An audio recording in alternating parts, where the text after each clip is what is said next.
Je vais vous raconter une petite histoire, celle d'un rave au XVIe siècle.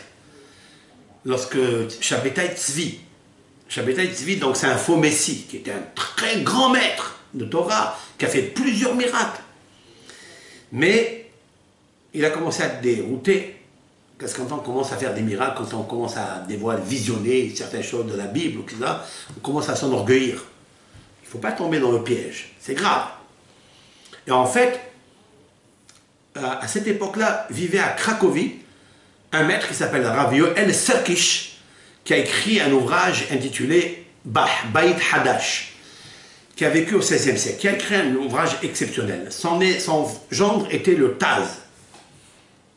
Rabbi David, il s'appelle Rabbi David, le Taz, qui a aussi écrit dans le XVIe siècle des grands hachamim qui ont écrit sur le Shulchan Aruch. C'était un grand possèque, un grand dictionnaire.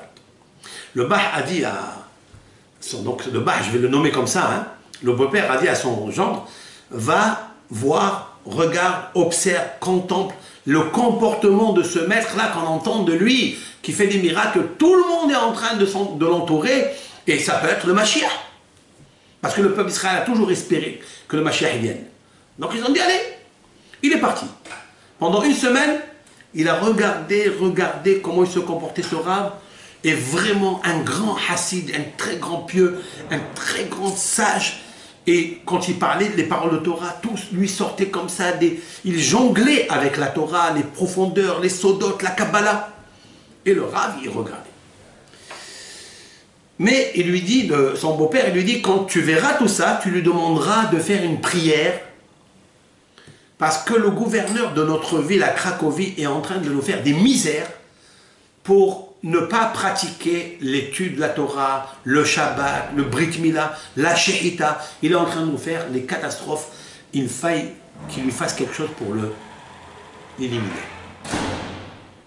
Finalement, le Rav il dit ok, il va.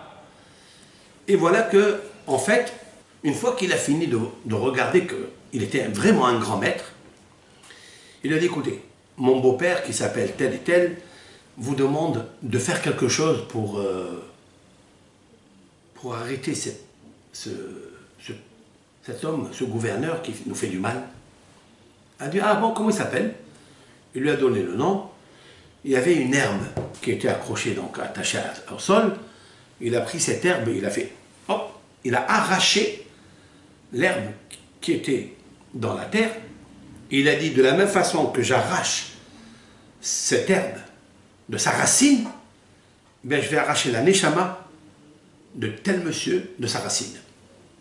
Le Taz, donc l'élève, il prend note à quelle heure, donc Shabbatai Tzvi a dit ces paroles-là, il a marqué, c'était 5 heures de l'après-midi, il a marqué 5 heures de l'après-midi, il a pris le papier et il est parti. Il rentre, il revient de voyage, il va chez son beau-père, il dit alors, vraiment, c'est un homme, il lui dit, exceptionnel, c'est le Mashiach, parce qu'il a fait des choses incroyables. Une femme, elle arrive chez lui, elle lui dit, voilà, j'arrive pas à marcher, il lui fait une bracha, paf, etc., etc., tout marchait. Shabbatai Tzvi. Il lui dit, dites-moi, concernant le gouverneur,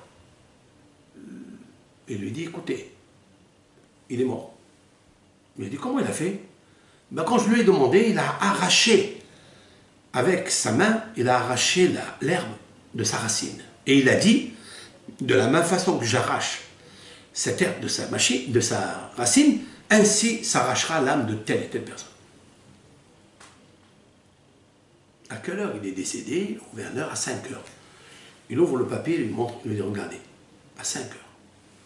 Alors le Rav, Yoel Serkish, le Bait Hadash, le beau-père, donc qui attendait cette nouvelle, il lui dit, écoute, ça peut être un grand homme, mais Mashiach, il n'est pas. Pourquoi? Parce que le Mashiach, il n'a pas besoin de prendre l'herbe et de l'arracher, de faire un geste avec sa main, aucun mouvement. Uniquement, avec le souffle de ses lèvres, il tuera le méchant. Et puisqu'il a eu besoin d'employer ses mains, c'est sûr que ce n'est pas le Mashiach. Incroyable. Quelques semaines après, on a entendu qu'il est devenu renégat. Vous connaissez un petit peu l'athéisme de Shabbatai Tzvi. C'est vrai qu'il était bien au départ, mais après on devient fou. On ne reste pas avec la hanava, on ne reste pas avec la modestie. La Torah, c'est la hanava, comme Avraham Avinu. Avraham Avinu, Hachem, il a dit, j'ai donné à Nabucodonosor, je lui ai donné la royauté, il a dit, hey, je suis le patron ici. J'ai donné à Titus la royauté, il a dit, je vais monter au ciel, je vais me battre. J'ai donné à la génération de la tour de Babel, je leur ai donné la puissance, ils ont dit, on va se battre avec lui. Tout ça, ils arrivent à l'athéisme. Parce que l'orgueil amène à l'athéisme. Abraham, je lui ai dit, je vais te donner tout, il m'a dit, je suis cendre et poussière. Voilà le Ham Israël. Et le Mashiach sera un homme tellement humble, tellement grand, et Ratson, que Akash Baruch Hu nous aide à garder la feuille de route qu'il nous a enseigné Abraham Avinu de faire. C'est-à-dire la Hanava, la Emouna, le Bitachon B'Hashem, et on arrivera à gagner toutes les galouillotes, toutes les épreuves que nous avons supportées. On méritera Be'ezat Hashem de rentrer dans une grande teva de Noah, de Hakadosh Baruch Hu, et Hashem Yitbarach, il nous fera construire le Beth HaMikdash. Amen ve Amen.